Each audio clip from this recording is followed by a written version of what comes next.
to the official podcast of FCS Fans Nation with your hosts Kylor Neal, Matthew Frazee, and Jamie Williams.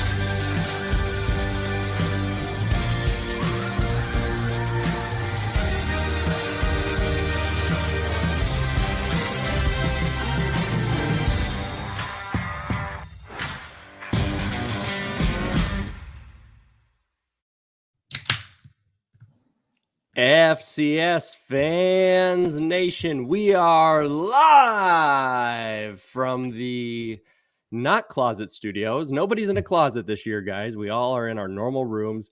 Ladies and gentlemen, thank you so much for joining us. I see the live viewership skyrocketing on YouTube, Facebook, Twitter. Welcome to the 2022 FCS Mock Playoff Bracket Special. We are so excited to have you guys today. Jamie Williams, Kylor Neal, and myself, Matt Frazee. We will be tossing your guys' comments up on the screen here soon. Thank you so much for joining us. And we have made it, gentlemen. It is a week before Selection Sunday, a week before we have the opportunity to know who will be the 24 teams in the 2022 FCS Playoff Bracket. Unbelievable excitement. Twitter and Facebook have been going crazy. And we just got College Game Day back in the FCS with the Brawl of the Wild, Big Sky Country. Kylor, you ready to do this thing? You ready to entertain some folks tonight?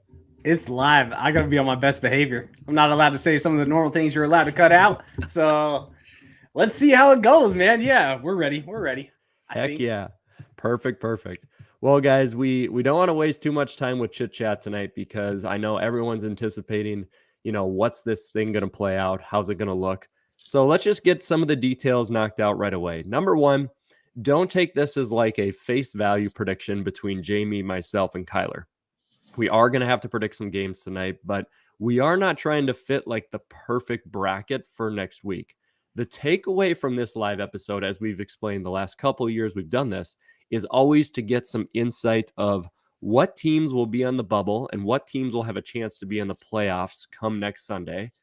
How is the committee thinking and how do they operate when they're selecting these teams? And you're going to learn a ton about these teams' resumes from strength of schedule, D1 wins, D2 wins, FBS wins and losses, all the factors that matter for the selection committee. So it's a very exciting opportunity for us to present this to you guys. Thanks so much for joining us. Jamie Williams, before we get things kicked off on this amazing resume we've built for these folks, tell me a little bit about the committee and how they're going to think about things before we kick in.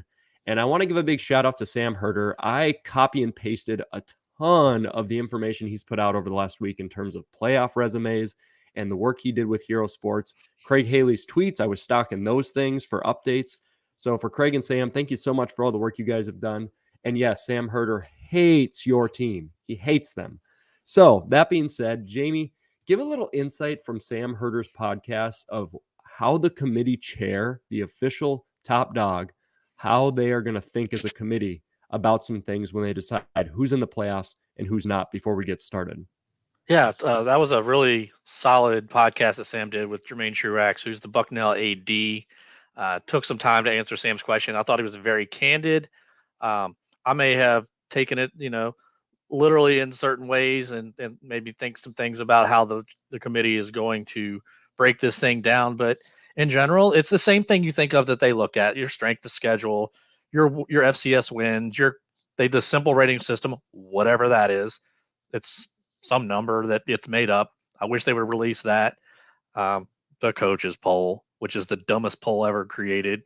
They use that. They use the eye test, ranked wins at the time.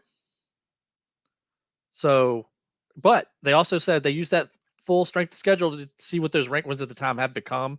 So beating Missouri State early in the season when they're ranked is a ranked win at the time, but it gets a lot less credit when they start building this bracket.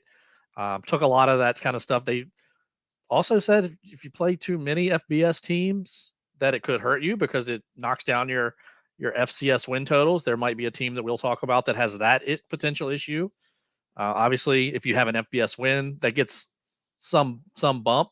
A Power 5 win more than a G5 win, but an FBS win does give you a bump. regardless of who it is. Just like we talked about last week, Charlotte's garbage, but William and Mary beat them. So it counts just the same as any other G5 win. And so that's kind of the gist. And gosh, I'm burning a little bit. My skin's burning. But when you're putting a bracket together, you talk about brackets at the FCS, you have to wear NDSU because they usually Oh, it feel their looks way all the way to good. the end of the bracket. And I'm hoping maybe I'm putting the jinx on them this year by wearing the shirt. Let's hope. So that's kind of the high level, but really, really enjoyed Sam's podcast. I took some things away from it that I'm going to bring into my thoughts tonight. And that's right, Will. Serious business. Pencil in hand, ready to go. I like how Matt, every year he gives us stuff, right, in Frisco. And he has never given me NDSU gear because he knows I just don't want it. so like everyone he's given NDS gear, and he's like, hey, North Dakota State, and he gives me a cup, which I use that cup daily. I will rock a North Dakota Fargo thing as long as it doesn't have those bison, which is going to piss off all the viewers. Goodbye, all the viewers. Have a good day. But no. Okay, you can go now, Matt. What I love, I know my audience well, and I know Kylor doesn't want NDSU gear, but I do know our audience right now is very excited to get things kicked off. Jamie, thanks so much for kind of setting the table of what the committee is kind of expected to do and how they're going to operate. Guys, let's get things kicked off right away. And thank you so much for all the comments that are flowing in right now. We've got a high viewership going right now for today's episode. Jason, no taunting of McNeese for me, just rocking some amazing fan gear that folks send us. And I love this flat brim hat. Spent a little time in Cali, so that comes out every now and then. All right, guys, let's get things rolling right away. Okay, so how we're going to do this, guys, is there's a few things we need to do. Number one, we need to predict some games next week and or finish off games that are important before we know everybody's complete resumes and everybody's complete standings. So then we can start selecting the auto bids and the conference winners and then get our 13 at-larges. Everybody knows there's 24 teams, 11 auto bids, 13 at-larges. So I present to you, Mr. Kylor Neal and Mr. Jamie Williams, the games we need to predict is a good way I'll put it.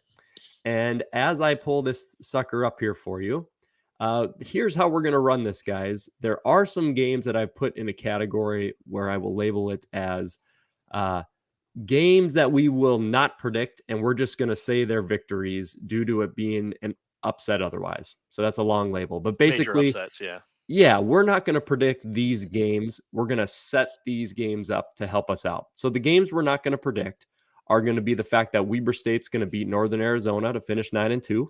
Idaho, congratulations. You beat Idaho State, a rival, and you're going to finish 7-4. Delaware beats Nova to finish 8-3. New Hampshire beating Maine to finish 8-3. Rhode Island with a victory over Albany to finish 7-4. If you're wondering why I'm reading to you, this will eventually go on Apple Podcast and Spotify. So for our loyal listeners, and we know we have a lot of them, they're going to want to hear this. So Holy Cross beats Georgetown to finish 11-0, undefeated for Holy Cross. Fordham's going to beat Colgate to finish 9-2. Incarnate Word 10-1 over Northwestern State. Southeastern Louisiana is going to beat Nichols to finish 8-3, and that will win them the Southland title. So be aware of that. We are predicting that Southeastern Louisiana will beat Nichols, finish 8-3. Since they won that head-to-head against Incarnate Word, they are going to be your auto bid out of the Southland. SEMO is going to beat Murray State to finish 9-2. UT Martin's going to beat Eastern Illinois to finish 7-4. Okay, let's take a pause here. SEMO and UT Martin have both won. Jamie Williams, what does that require us to do for the OVC? You're on mute, bud. Jamie's so excited he muted himself. Yep, so on mute. Live, just like live TV, you make a mistake, got to own it. Oops. Well, yep, you see it right there. It's a coin flip. It's not Sagarin. It's not Massey. And because the OVC is stupid, they took conference games away when Lindenwood came in instead of messing up the out of conference. And what game did they take away? UT Martin and SEMO. Which two teams are undefeated? UT Martin and SEMO. Come on, Rev, be nice. So a coin flip it is, a trusty quarter, a two-sided quarter that Matthew Frazee is demonstrating right now. will And the determine and an the Van- automatic qualifier. So we are the OVC committee flipping the coin to see who gets that auto bid. So there That's you go, right. Matt. The OVC is literally going down to a coin flip. So here we go. We'll do heads for SEMO, and we'll do what is North Carolina on the back. Can be UT Martin. So SEMO for heads. Right now we're pretending to be the OVC committee flipping a coin. This is some Friday Night Lights action. And if you don't know what that reference is, you need to watch more movies, especially football ones. All right, here we go. Heads for SEMO, tails for UT Martin to determine the OVC champion. Stupid. The most ridiculous thing of all time. You ready? The only thing dumber is the Warren Nolan's power ranking. Heads, baby. SEMO. SEMO. So SEMO is the champion. Wait, hold on. What? Matt. Wait. This is a best 2 out of 3. It's got to be. That's not fair. They didn't play each other. This has to be a best 2 out of 3. So, is that in the rules? We're the committee. We can do whatever we want. So SEMO, nope. Sure, they won the first one. So guess what? Cool tiebreaker. So let's do it again. All right. We'll do it this way. North Carolina. 1-1. What is that? Oh, no. We just meant it's actually the second flip. That's all that matters. So that's our auto bid. Okay, so we're the OVC committee. We did the coin flip by ourselves in a back room, and we let the NCAA know how it went. That's perfect. And it flipped to UT Martin. It flipped to UT Martin. So guess what? We got UT Martin. They're the Ohio Valley champions. All right, cool. Okay. Well, I guess congratulations to UT Martin. They will be in the field because of the coin flip that we did with a lot of integrity as the Ohio Valley, committee. You wouldn't question this flip. No, not at all. Nope. And so we'll move past that. For Eastern Kentucky, we'll beat Kennesaw State to finish 7-4. Furman beats Wofford. They're 9-2. Okay, guys, those games set up. Those are pretty obvious ones, but we have some games we need to predict for next week. And we're going to go one by one. Jamie, Kylor, Matt. The games we need to predict are shown right now on the screen if you guys are joining us live. And it starts with UC Davis at Sacramento State.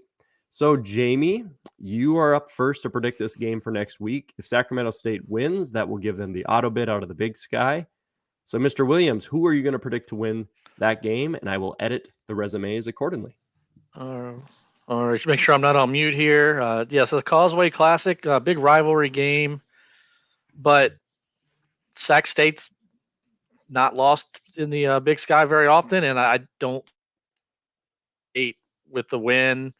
Probably close, 7 points or less, but Sac State wins and clinches the auto bid for the Big Sky. Perfect. So Sacramento State, congratulations. You're undefeated. You've defeated UC Davis. Kylor, this comes to you now. Montana at Montana State, college game day. Who are you going to take for a victory here, my man? What a cool game to be. The Brawl college game day. Who would have ever thought this would happen? Here's the deal. Montana State's been running over everyone. Montana does have the best run defense in the Big Sky. This is going to be a big test. If Lucas Johnson is injured, it's going to be even tougher. But maybe Bobby Hauck is playing a little bit of mental game. So you prep for a non-good quarterback. You know what? We're going to say Montana shuts down the running game from Montana State. It's a close battle. Chaos. We're going chaos on this episode. We're going Montana with the upset. 3-point win at the end. That sound you heard was all of Bozeman putting Kylor's name on their board for death. And Matt's work on these my assumption resumes going to crap. Okay, Sacramento State defeats UC Davis, and Montana State next week loses to Montana. So Montana gets the victory. Crazy. That brings me up here to NC A&T at Gardner-Webb. If you guys don't know, North Carolina A&T will play at Gardner-Webb. The winner will win the Big South auto bid. NC A&T, better record, better overall, and I think they've really got their feet under them now that they've had a year to be kind of in the playoff system. I'll take NC A&T with that victory to win the Big South and the auto bid. Jamie Williams, this one's important. William and Mary at Richmond next week. Here's the reality of this. The winner of this is going to win the CAA auto bid. You predicted Richmond to win the CAA in the beginning of the season. You also predicted William and Mary to be really good. So this is your floor, man. You've got to choose between your two babies that you pick before anybody else. Who's going to win? I believe I was probably the first person to call Richmond winning the CAA this year. And with a win, they will do that outright. Can you believe it? So I've also been high on William and Mary. So I will love to be wrong on my call. And I'm going to say William and Mary travels up 64 and takes the CAA title and maybe a seed. We'll see later. But William and Mary in the field with a win over Richmond by 10 points. Let's go, Bill. Awesome. All right, Kylor. Of course, I want to give this one to myself with UND at NDSU, the rivalry, the old nickel, not a quarter, old nickel game. Who do you got, UND traveling to NDSU? I love chaos. But this is not going to be it. I can't pick against NDSU in this game. Even though they haven't looked the best, I still think they look better than North Dakota. So I have to go with Deme. So yeah, North Dakota State. The Bison wins. Bison with the victory. Mercer at Samford is my prediction. I correctly picked Samford to win in the game of the week last week. Really liked how their offense has been playing. I don't see that changing. Mercer has had a great season, but they don't have any ranked wins yet. It's at Samford, so I'm going to take Samford for the victory to finish with a very, very impressive SoCon resume. They've already locked up the SoCon auto bid. Jamie, Dayton at Davidson. This game will determine the Pioneer auto bid. So winner gets into the field. Who you going to take here? Yeah, Davidson going to really put this kind of out of reach by beating San Diego this past week, but the game is at Davidson, and I think they'll control the clock with their run game, and Davidson will advance with a win into the playoffs. All right, Davidson's in. Congratulations to Steph Curry and the crew. Kylor, Southern Illinois, Youngstown State. This one's interesting. Southern Illinois, their playoff hopes are dead. Youngstown can reach 7 wins. And for our audience, which we're over 100 now, thank you so much to everyone tuning in. Anybody on the bubble right now, you've got to have at least 7 wins because the bubble is so big. So this is Youngstown's chance to get it. Kylor, does Youngstown get 7 wins? I mean, Youngstown State's their backs against the ropes. Man, they haven't beat anyone good yet. I really believe that. Southern Illinois, they're kind of a Jekyll and Hyde. We don't know what team we're going to get, but since they just had a loss against North Dakota State, probably going to pick them to be the opposite this week. So yeah, I'm going to go with Southern Illinois beating Youngstown State. All righty. Southern Illinois gets Youngstown, and Youngstown's playoff hopes sadly go away. Stephen F. Austin, our last 2 here, guys, and then we're going to start getting into resumes and everything else. Stephen F. Austin's at Abilene Christian. Boy, I have to take Christian here just because they have been playing really, really well. Big win last week against Sam Houston. I love how Jason here says, can't imagine Matt picking against the Rev. And Stephen F. Austin, I've got the Stephen F. Austin hat. I've got the gear. But even the Rev himself does not have faith in his Lumberjacks next week, despite being a huge fan. So I will take Stephen F. Austin to lose. And between that ASUN whack collaboration of crap, they will get the auto bid out of that. Collaboration of crap. Final prediction here, Jamie. Jacksonville State at Central Arkansas, which could cause chaos in terms of that auto bid for Christian and the whole thing, the way they run that stuff. What do you got? Yeah, well, if Central Arkansas wins here, they win the ASUN. They're the ASUN champion, and then the nominated champion from the WAC, as predicted, would be Abilene Christian. But ACU would have 0 conference losses in that combination, so they would get the auto bid despite Central Arkansas winning there.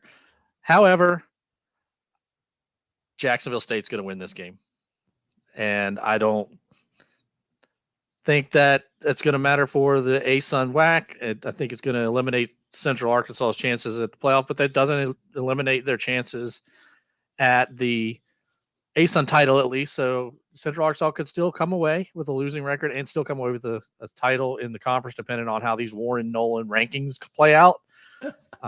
But their playoff hopes die here, and Abilene Christian becomes the auto bid based off of the picks. But how did Lehigh get in? How is Lehigh in the playoff field? Boy, you got to be an OG FCS Fans Nation member of the page to know that reference right there.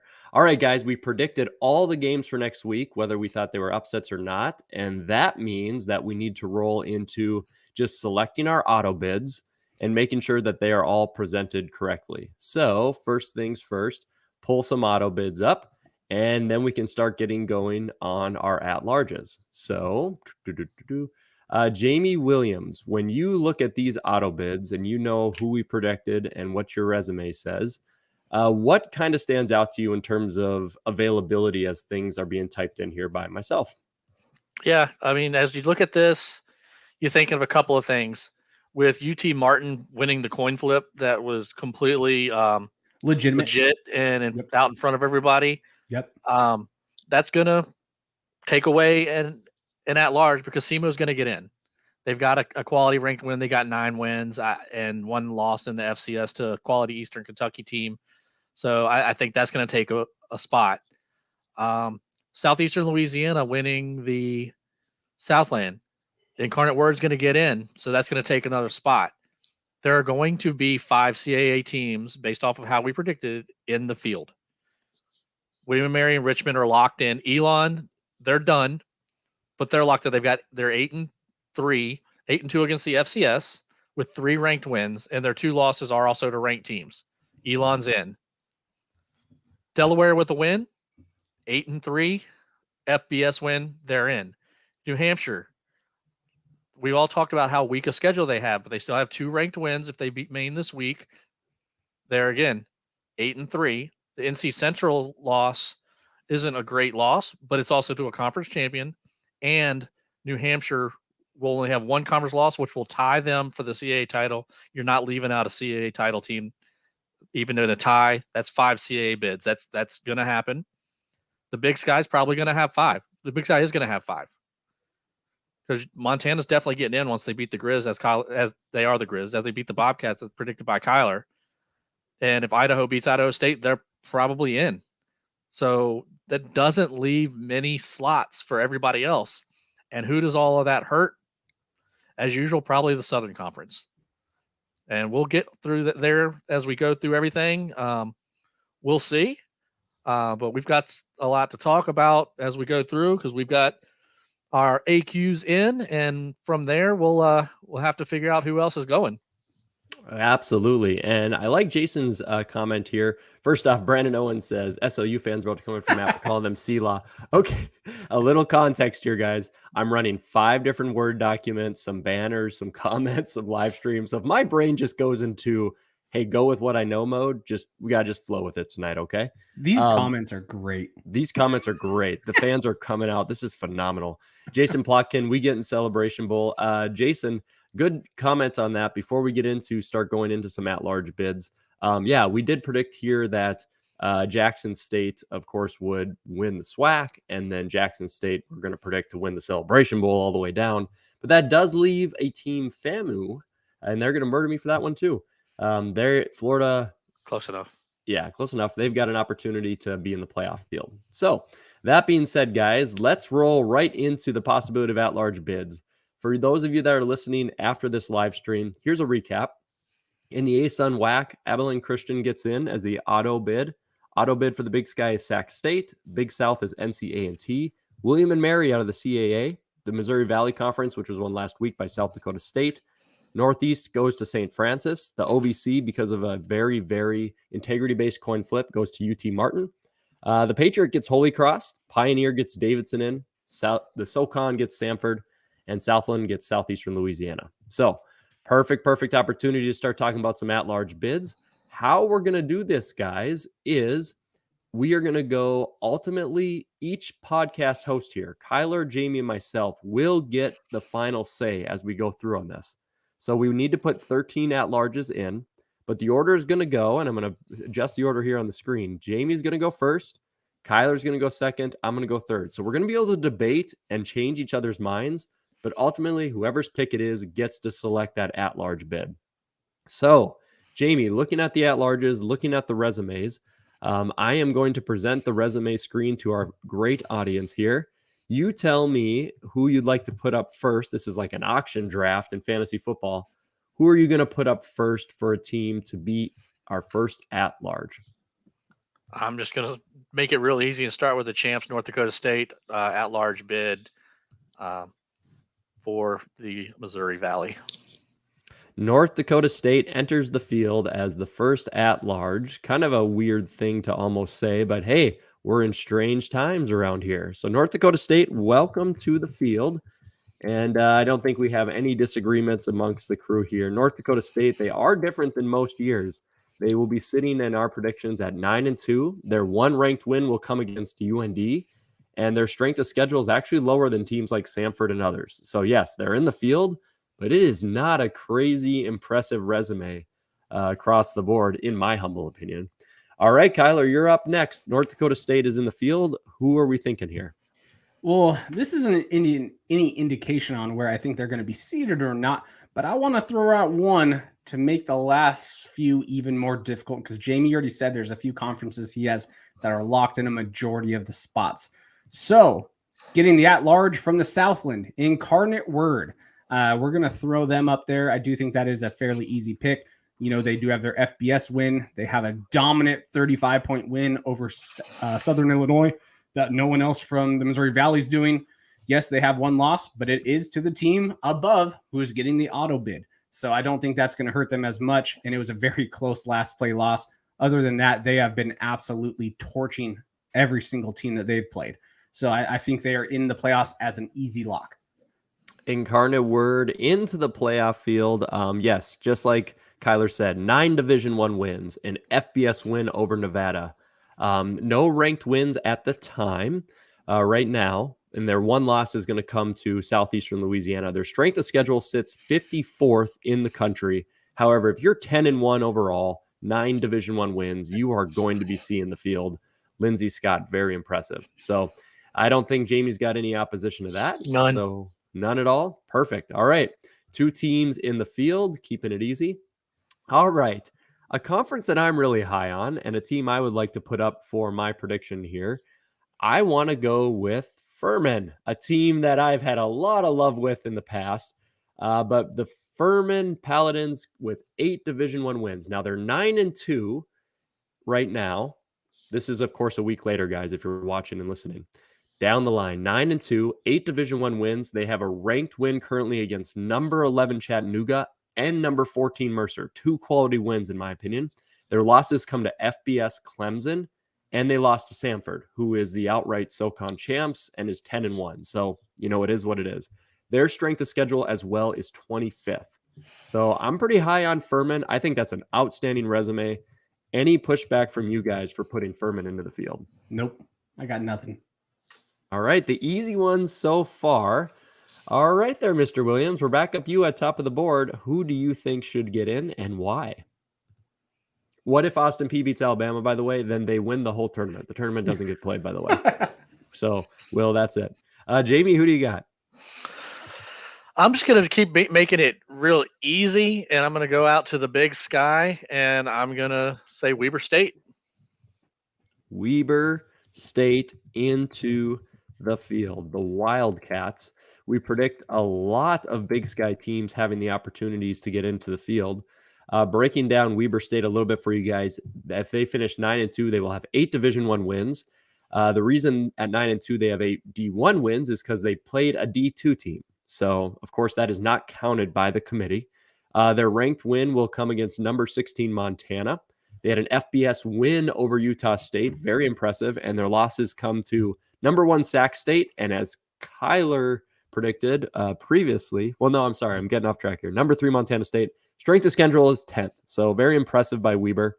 All right, guys, it's kind of easy so far. Those are the 4 teams. Kylor, is it getting tough for you or still? No. The first probably 8 are going to be pretty easy. Then it may get a little difficult. So I doubt we're going to have many arguments the first 8 or so. Perfect. Well, it's up to you, Kylor. Who are we putting on the field next? Well, I think we got to give it to Elon, right? So they have 8 wins already. They have a win over Richmond in overtime. Yeah, I mean, overall, very sound record, 6-2 in the CA, 8 overall wins with wins over probably going to be playoff caliber teams anyway, like Richmond. So, yeah, I think Elon's in there. Elon into the field. Yeah, Elon, I don't know how many people actually called that team, but they have had a very impressive run. 3 ranked wins if you went off of current top 25 rankings over number 8 William and Mary, number 12 Richmond, and number 17 Delaware. They lost to number 22 Rhode Island, number 21 New Hampshire. Their strength of schedule is 31st, 8 D1 wins on an 8-3 record. I mean, there's ranked teams all over. Jamie, sounds like you want to hop on the Elon train. Elon is the team that I actually got way wrong in the CAA. I had them 8th, 9th, 10th. I just didn't see it. But they play good defense, and Matt McKay came all the way back home from Montana State, and he's run that offense very well. Elon is one of the teams that are going to run the ball. They're going to have a balanced offense, but they're going to lead with the run. They're going to have a good run defense, and they definitely proved me wrong. And, they've earned their way into this field. Perfect. Well, Elon certainly has that opportunity. And you know what, Chad? I'm just going to go right off of your comment here. Chad says Ron Lowney's head is going to explode if you don't say Montana State soon. I love that. Yeah, absolutely. Montana State will undoubtedly have earned a playoff win, even if they were to lose, which Kylor is predicting they will. Win, they are a lock. They are a lock no matter what. It's just like, are they going to be seeded or are they not? A little recap of Montana State. It's not like their resume is mind-blowing, but if they were to lose to Montana, they would have 9 Division I wins, a ranked win over number 7 Weber State, who's also a playoff team now at this point in the committee's eyes. They lost to FBS Oregon State and number 16 Montana in this hypothetical. Strength of schedule 17th in the Massey ratings. So Montana State feels like an easy pick right there. And already back at the top of the board, Jamie Williams. Let's get some arguing going, maybe, or is this too easy? It's going to be easy probably for one more round before we really get to arguing. And I'm just going to go with the team that's closest to where I sit right now, even though it is 10:03 Eastern, 9:03 Central. Richmond sucks, but they're in the playoffs. Richmond, the Spiders. Oh, everybody loves Richmond, especially on our page. I don't think we even have a Richmond fan on there. There was a Richmond fan yesterday. There was one. We got a Richmond fan. Yeah, we had a Richmond fan. It was pretty cool. Heck yeah. Well, welcome to the show, Richmond fan, if you're watching.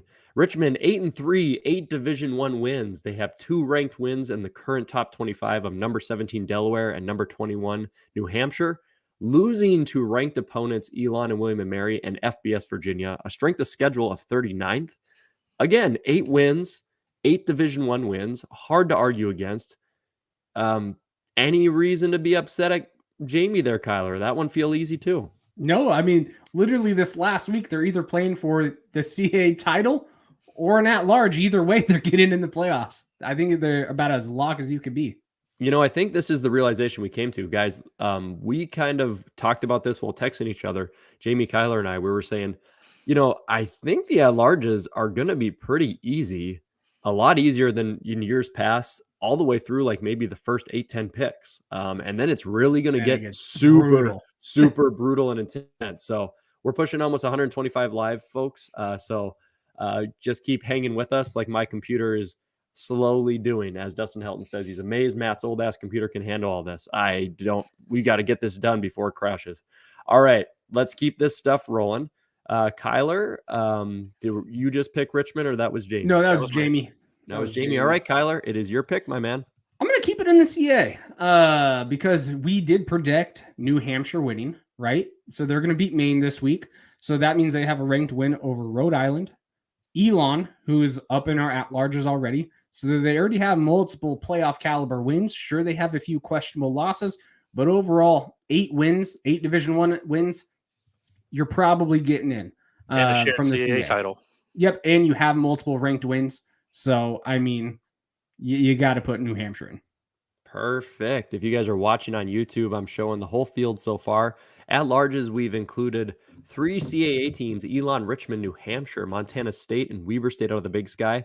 Furman gets in out of the SoCon, Incarnate Word out of the Southland, and North Dakota State out of the Missouri Valley.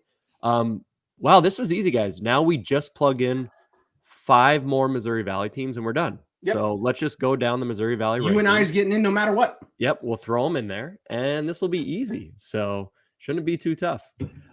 Joking, of course, as we come to myself. All right. So now maybe things get a little more interesting as we look down. So now you've got to look at teams like, do we consider Delaware in there? 7 Division I wins. They're sitting there at 8-3.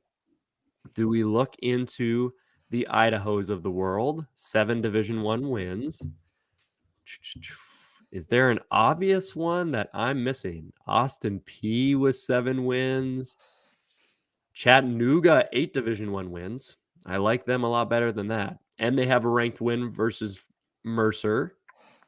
Strength of schedule 26. That one intrigues me as well. Oh boy. Okay, maybe we have hit the kind of the wall. I kind of like Chattanooga when I'm going through the teams that I'm seeing here, guys. And I'm scrolling through the resumes. I'll pop them up on the screen here in a bit, guys. But teams we're looking at now are like Austin P, Eastern Kentucky, Idaho. You're looking at a Delaware, as I mentioned, possibly a Rhode Island, a North Dakota. SEMO. Okay. We got to get SEMO in here, right? I got to go with SEMO. If UT Martin wins that coin flip, SEMO has 9 Division I wins, no ranked wins, a loss to FBS Iowa State and EKU, and their strength of schedule is 36. I want to put up SEMO. Good call or bad call? 9 Division I wins. Yeah, you kind of have to, but I could also potentially see that being a McNeese State of a few weeks. A few years ago, I know they had a Division II win, but I think SEMO is probably going to make it.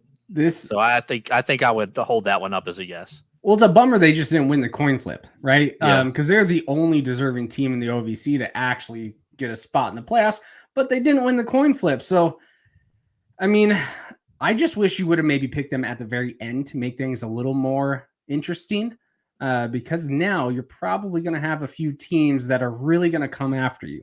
Well, I don't have to see pitchforks, fires, everything. I like Chattanooga better. Here's the thing. That's the thing. This is, of course, I get final say, but there's no way we're not running this sucker around. I'm just like, that's the one I want. And you guys are like, oh, okay. You can convince me otherwise. So let's 9 wins and they have a win over Southern Illinois. I still think they're going to be a playoff caliber team. That's why, as the committee, and I was a very, very responsible committee member for the OVC, I wanted to just showcase that SEMO's a deserving team. Just unfortunately, they didn't win our coin flip. But I like Chattanooga better out of those two. But I don't think you're wrong either way right now. Just wanted at the end to make a little more chaos. But I would hold off on Chattanooga myself. I think SEMO's more of a lock, but it's Matt's pick. No. I'll go with a Wofford. I'm gonna go with a more obvious one that I just noticed. Obviously. Yeah. Yep. Sac State. Sac State is your Big Sky champion. And yep, I'm going to go and I'm going to make it tough then, because will you put 5 in from the Big Sky, which is something I don't know if I am as high on as I thought I was. Because we have Montana in this hypothetical as an 8-3. Now, if they're 7-4, that's going to be a last one potentially in, last one out. We don't know. But in this, because I like chaos, we picked them as 8-3. True. All right, guys. So I'm going to do Montana. So I'm going to do an easy one. I'm glad I caught that one there at the end. Good for me on being an idiot and slowly becoming smart. So good of me.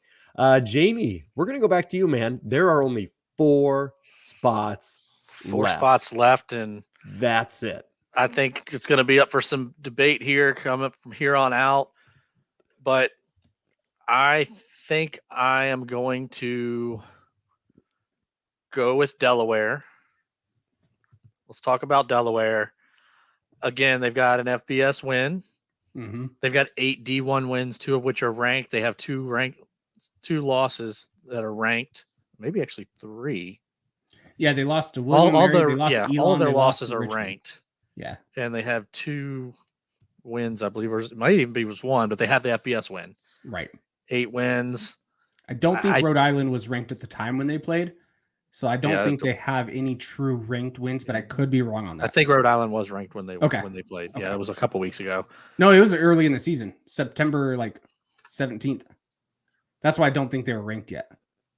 But I could be wrong. I'm gonna say Delaware's in.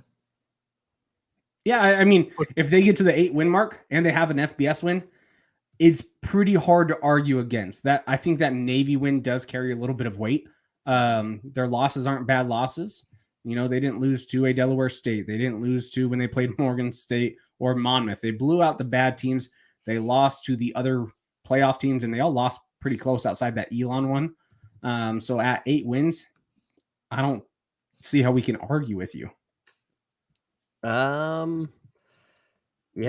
get it. I've got to. What I just did, guys, and yeah. All right. So you were going with Delaware, New Delhi. I always spelled Delaware with a second E right after that L. So I'm glad live I didn't butcher that, like I butcher everyone's last names on this podcast. So we will go with Delaware in that slot. So 3 slots remaining, and we're just going to take. There's 3 spots left, guys. And give me a quick second here. I'm going to pull up the resumes. I've deleted everybody out who's in or auto bid or not. And it leaves us with 1 page of teams. It leaves us with Austin P. And I'll go nice and large here. As Rev says, this is a terrible presentation, but that's okay. Austin the OVC committee is difficult. Yeah, the OVC committee's trying their hardest here, guys. Austin P. for 3 spots. Eastern Kentucky, Idaho. We just put in Delaware, right? Mm-hmm. Delaware's in. Okay.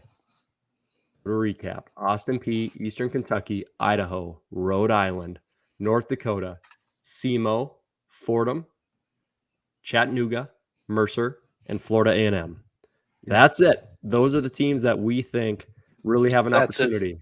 That's a huge bubble. 10 teams for 3 spots. Bubble. Like that's enormous, and that's what the committee has in front of them. Is look at who's left. There's some really good teams. People are going to have their feelings hurt. What will make it even worse if, let's say, UC Davis wins. Let's say there is a little chaos that we're not predicting. Let's say Montana loses. That is a really brutal bubble that I don't think we've seen in a while for the last 3 spots. So it's going to be fun. 3 spots to go. Okay, remind me. Who just picked Delaware? Okay, Jamie picked Delaware. Yep, we're up. All right, guys. 3 spots remain. Austin P, Eastern Kentucky. So there's a lot of comments, talking about Fordham.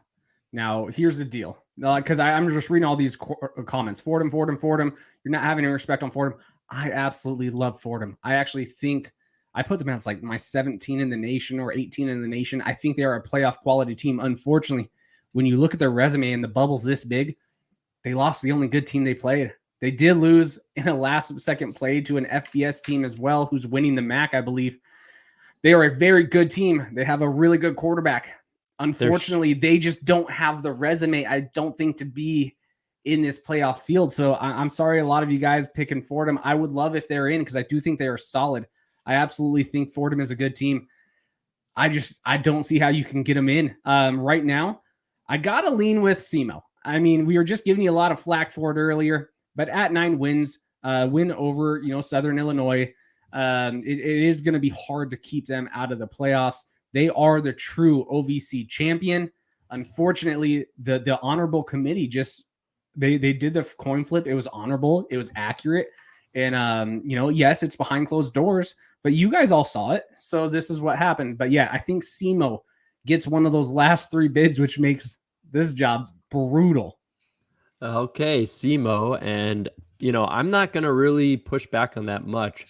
I definitely, Fordham, when you were mentioning them, 9 Division I wins, 0 ranked wins, lost FBS Ohio, and number 5 Holy Cross. Strength of schedule 75th. Yeah. Pretty brutal. So, okay, let's take it in that scope. All right, the 9 wins is impressive. Well, what Kylor just said, he just said SEMO, 9-2, Fordham, 9-2. Yeah. Each with 9 division wins, each with no ranked wins, each with an FBS loss and a loss to an FCS team. SEMO does have a ranked win, though, just not a current ranked team. True, not a current Southern ranked Illinois win. was a top 10 or 15 team when they beat them. Yep. And the committee will value a quality win ranked at the time. We think that's dumb, but they do will think that's value dumb, it. but they mentioned that on the Sam Herder podcast. Yep. They did That's say they do if you are ranked at the time you play. So Montana State's also getting an Eastern ranked win, which is crazy because we absolutely suck this year, but that is a ranked win for Montana State. So SEMO does have that Southern Illinois ranked win. Perfect. Well, then we are going to put SEMO into the field. And congratulations to them. Very, very impressive. And I'm going to get things popped right back up on our resume screen because, boy, now we are really down to it. And this leaves the tough job of myself to pick one of the final 2 teams. So let's get SEMO off here. Congratulations. You're in the field. Well-deserved. Good season. We have now Austin P, EKU, Idaho, Rhode Island, UND, Fordham, Chattanooga, Mercer, and Florida A&M.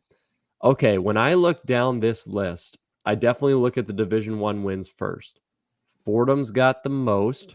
Right behind them, Florida A&M and Chattanooga. So I feel like I kind of want to steer into the Division I wins, but let's combine that. I don't know. Yeah. The thing is like, is one ranked win really going to push me that much further over the edge, right? And I don't know if it's going to. So I think it's hard to not go with Chattanooga here from the SoCon. 8 Division I wins, which is 1 less than Fordham, but a strength of schedule, Fordham was his 75th, Chattanooga's his 26th, and Chattanooga ranked win over now number 14 Mercer. Their losses come to 2 ranked teams in the top 15 at the times and a loss to FBS Auburn. So when I look at that in comparison to Florida A&M with a strength of schedule 106, no ranked wins, I don't think that's close. And then when I look at the rest of these resumes, whether you have 7 or 6 Division I wins, I'm not seeing anybody else who's got multiple ranked wins. And if I were to say anything's comparable, it's Eastern Kentucky, who has an FBS win over Bowling Green, but they only have 6 D1 wins. Yeah. So I think out of that, I think Chattanooga is my last obvious choice. I think it's our last obvious choice. And then I think it comes down to one spot. What kind of debate do we have here? Because it's only 2 spots left. There's got to be some pushback. Out of that one, I think Chattanooga gets in. The SoCon is better than it's been in previous years. They do have a ranked win. They don't have a bad loss. They do have a top-tier strength of schedule when you're looking at it across the CAA, when you're looking at it across even like half of the or some of the Valley teams. It's going to be hard to leave an 8-win Chattanooga team out of the postseason when they do have at least a ranked win, a top 15 win. And I think the Chattanooga win was a top 10 at the time as well. So when they won, Mercer was a top 10 team or hovering around that top 10. They were close. So that pushes it even a little bit better. Yeah, I was going to argue with you, Matt, but I think out of who's left, the couple teams have 9, but not as in the strength of schedule. It's not even close. Sorry, Fordham. Sorry, FAMU. It's got to be Chattanooga. I think I agree with you. I think you can lock that in. Yeah. All right. Let's go with the mocks. This last one. This is gonna go chaos. The comments are gonna hate it because there's a lot of teams pushing out some, and I don't like a lot of what people are pushing out. So let's see. And we might have a mistake here. Brandon Owens is saying EKU would have 71 wins if they beat KSU. So I had them marked as 6 Division I wins. I'm gonna double check that, but it's entirely possible with me typing this entire thing up 7. With 3 kids in my house that I have this wrong. So I appreciate the fan support. We're never going to push back when we need to be corrected. That's just what makes us smarter and better. So let me double check on that. I would still go with Chattanooga out of the SoCon on a strength of schedule. Well, oh boy, 26-27. Yeah, it would be 7 because it'd be 6 FCS wins, but 7 D1 wins. Yeah. Oh, that's what I've got. Correct. Yep. Okay. Yeah.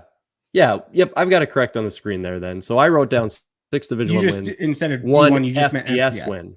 Yeah, you just meant 6 FCS wins, not D1 wins. Boy, I might pound the table for Eastern Kentucky in this last spot. I'm still going to go with Chattanooga, and the reason why for Brandon Owens and some of the others is that I want to make it clear that I would be pounding the table for Chattanooga in one of these final 2 spots. So it's my pick, and I'm going to take the opportunity to throw them in there. So we'll go with Chattanooga, and we'll put them into the field. So that leaves us, guys. We have 1 spot remaining, and I will stop this screen and pop up. Make sure you subscribe on YouTube. Shameless plug time. Here it is. We have 1 spot remaining, and there is your auto bids based off games we predicted for next week. And your at-large bids right now are NDSU, Incarnate Word, Furman, Weber State, Elon, Montana State, Richmond, New Hampshire, Montana, Delaware, SEMO, and Chattanooga. SoCon getting a lot of love this year. They've had, a very, very good, strong conference showing. So, guys, comes down to this 1 final spot. Now it's time to have a little bit of fun. All right, and the ultimate call will come down to Mr. Jamie Williams, who does not have a team in the FCS. However, let's do a little bit of debate. I was going to say, so do we plead our teams first? Because we all might have 3 different teams right here. Yeah, let me hear what you guys think. I'll tell you what I think. We'll debate it, and then I'll make the decision and piss off a couple of fan bases. So I'll speak for the fans quick first before I give my own opinions. Lots of EKU love. Okay. Lots of it. Lots of EKU love out there. Also, guys like Ron and others are saying that Idaho blew it. Idaho blew their chance. So I'm seeing a lot of people who are saying Idaho shouldn't get it. Besides that, a few Austin P comments. And of course, people still have that Fordham love a little bit. But all right, here we go. just flip the coin again. Flip the coin. Except this time we'll shut our screens off, and you guys will never know. Jason Block can flip the coin.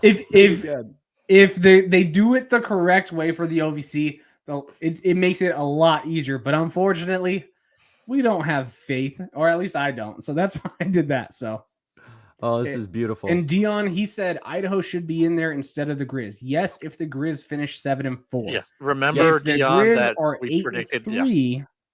And they beat Montana State this weekend, then it does not matter about your head-to-head. Yeah, we Kylor got the prediction there, and we predicted an upset that the Grizz will in fact beat Montana State. So that was a prediction of ours, and it could be wrong. So, if it's wrong, Idaho would be in over Montana, and then this last discussion would have Montana asking, who is Montana in, or are they not? But right now, it's just those 2 teams you can flip in your mind. All right, Matt, give me a team.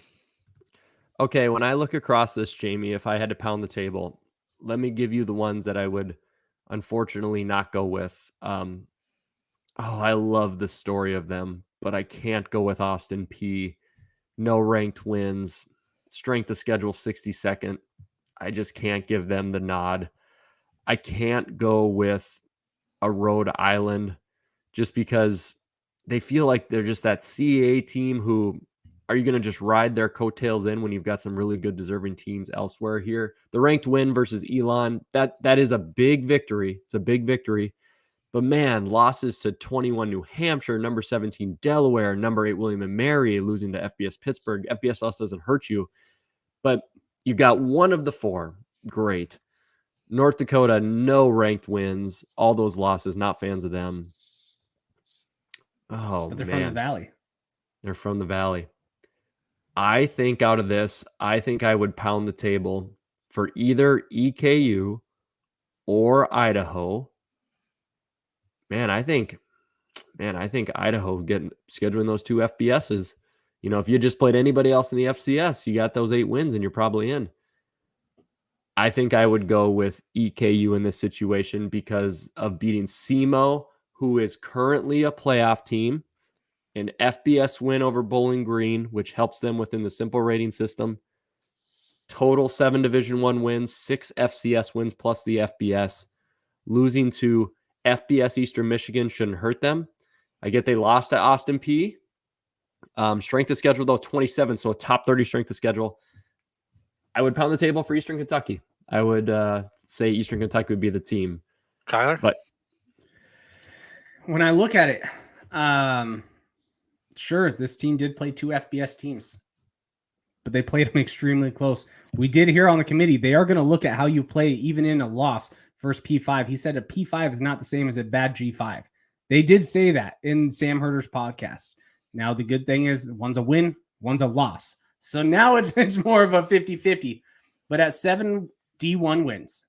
Kylor, to interject quick, Helton made a good point here. He says UND would have a win over ACU, who's now a playoff team. And I didn't have that in the resume, so that's a good point. They totally would. But Idaho is going to have a win over Montana when Montana was ranked number 4. That was Montana's first loss, and it was at Montana. Montana was ranked number 4 at the time, I believe.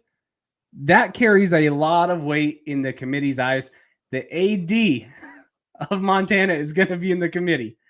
That does carry a lot of weight. They have a top 5 strength of schedule because of those 2 FBS wins or losses, but they played them extremely tough.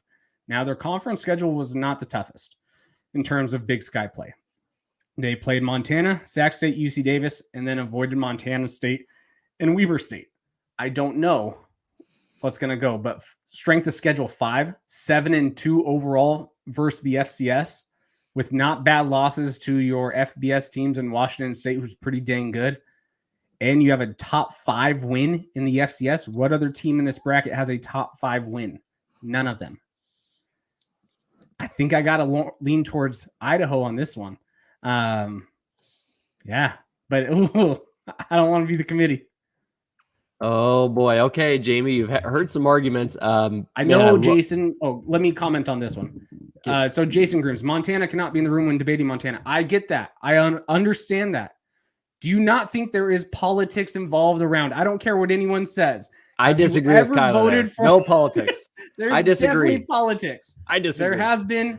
Eastern has been on the back end of some of these politics when NAU was in there. It is what it is. But they wouldn't. Yeah, we'll just say that. A top 5 win still in the committee's eyes. That's a top 5 win. I want to say to the fans, I hope the committee debates as aggressively and passionately as you guys. These comments are just awesome. Well over 100 folks that are joining us tonight just for the live episode. I just love this. Whether you're calling us biased, whether you're saying we're making wrong calls, we don't care. This is awesome. You guys, you're fighting passionately for your teams and your conferences. And this just proves, look how hard this is going to be for the committee when so many people are going to want folks in. Well, and in Sam's Herder podcast, the committee chair said, we're also going to take into account how teams lost against other top programs and what they are doing to bad programs, right? That's pretty much what he said. The committee, I think, kind of was hinting at that Sac State game. It seemed like they were really hinting at that Sac State game where if it was just called right by the ref, Montana probably already has that win too. So, I mean, there's a lot of different things, but how you're playing versus top teams, now that does kind of create a little damper for the Idaho argument because they just got blown out by UC Davis. It was not close. It was not competitive, but they had Sac State on the ropes. I don't know. Jamie, this one's your pick. That's why we did this for you at the end. That's right. Jamie, this is your pick. I don't like Florida A&M in here. I don't like Mercer. I don't like Fordham. I don't like Austin P. I think, and I really right now I don't like Rhode Island in it. I know you may like Rhode Island a little bit more. I don't think their strength of schedule is that great, and I don't see that outside of the win for Elon, it hasn't been the best. Yeah. I've been sitting here just reading comments and listening to the debate like a good committee member would do. And in my mind, I'm down to 3 teams. I'm down to Eastern Kentucky, Idaho, and North Dakota. Yep. And they're very similar. So, let's go ahead and put those resumes all together with your fine editing there, Matt. Can I make the last point? Change that Eastern Kentucky to 7 wins for me. Can I make the last point to make it really confusing for you? Yep. The committee will not put only 2 Missouri Valley teams in. So do what you will with that. The committee will not only put 2 Missouri Valley teams into the bracket. So have fun. Yep. But we're going to be the committee tonight. And we've got 3 teams with 7 D1 wins. We've got a ranked win by Idaho and a team against a team that was ranked number 3 at the time. We've got a ranked win for Eastern Kentucky. We have an FBS win for Eastern Kentucky. North Dakota, they've got the strong strength of schedule. Idaho's got a strong strength of schedule. So it is such a difficult decision. And you're right. They're probably going to put 3 Valley teams in. But I don't think I can go North Dakota. They're going to me, they need to win this week. And I see what Brandon just said, but remember, they talk about ranked wins at the time. Yes, they will consider, but their main focus is ranked wins at the time. And I'm personally a believe, I haven't done my ballot yet. I think I'm going to have Abilene Christian ranked towards the back end. And they were starting to get votes the last couple of weeks. So they might sneak in and make that resume look a little bit better for North Dakota. But if I'm just going by resume only, I've got to go with the FBS win, Eastern Kentucky. Yes. Woo. Argument prevails. Logic prevails. I don't think they will because the WAC Sun has been so bad. Yeah, I just don't think either. But I kind of also potentially see some of this same thing with the OVC where, well, we've got a WAC and an A Sun. We really have 2 conferences, but we did this conglomeration of crap, but they still get their other team in. Yeah. And the funny thing is, gosh, part of me has changed my mind too because Central Arkansas might just be the winner of this conference. But we do monkey wrench in with the OVC thing and the Montana thing. So you're welcome, people. Well, want Jamie to think. So I'm going to go with I'm going to stick with it. I made the decision. It's Eastern Kentucky. So let's just say Southeast Missouri State does win the coin flip. Martin's out. For sure. Then I think Eastern Kentucky, I would still keep them in. Then it's down to Idaho and North Dakota. Again, that's that politics. Right now, the Big Sky team, the Big Sky is the tougher conference, but there's only 2 Valley teams in. So you're going to give a 5th Big Sky or a 3rd Valley. Right. And I feel bad for Chris. They needed to finish off that Sac State game, and they didn't do it. And I think it would be North Dakota. But I'm going with Eastern Kentucky, and that's what it is. I get paid $0 to make the big decision, so I had to make one. $0 to make the big calls. Fans are not happy. Some are happy. So, it's a 50-50 split like most things.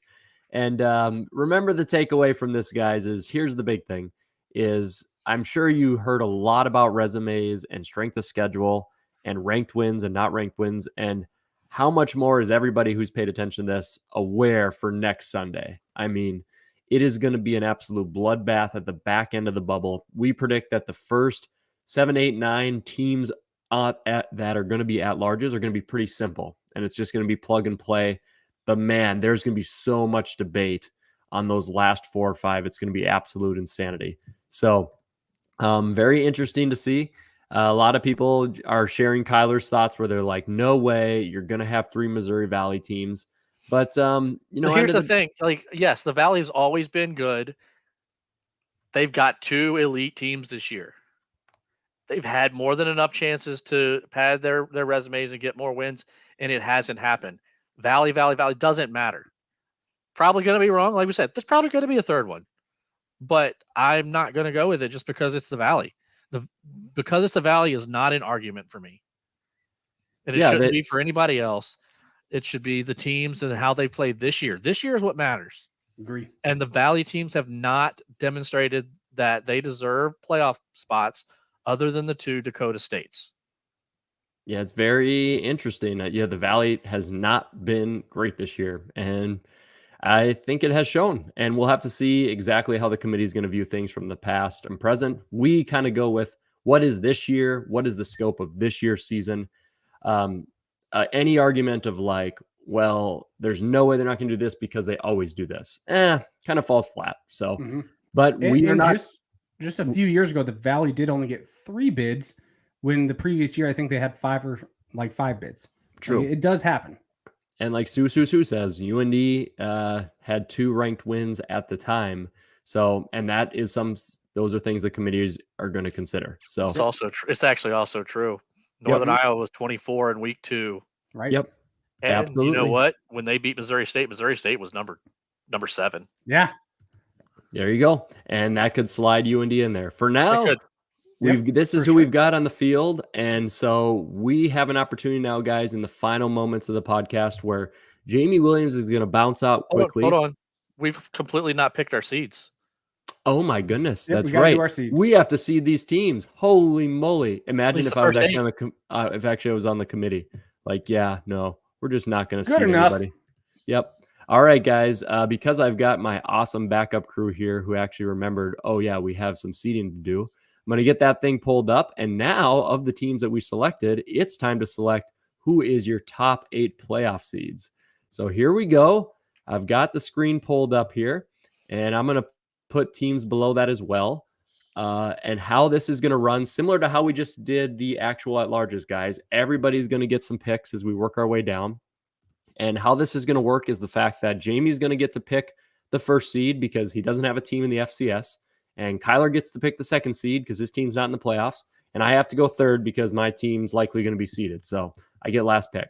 But then we go back in that order. Jamie, Kylor, myself.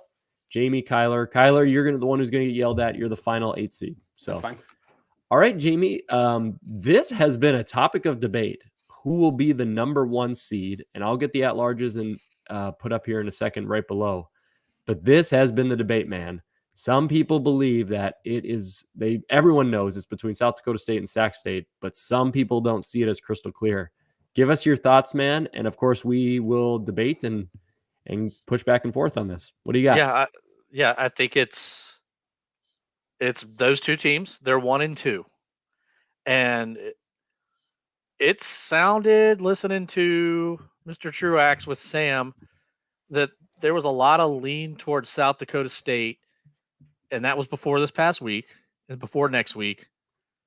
But Sacramento State's completely undefeated. They've got an FBS win. They have 3 ranked wins. I don't see any logic where South Dakota State is the number 1 seed over Sacramento State. Could I see it happening? Sure. Do I have South Dakota State number 1 on my ballot? Sure. Why? Because I think if they play, South Dakota State wins that game. But on resume, I've got to go with Sacramento State as the 1 seed.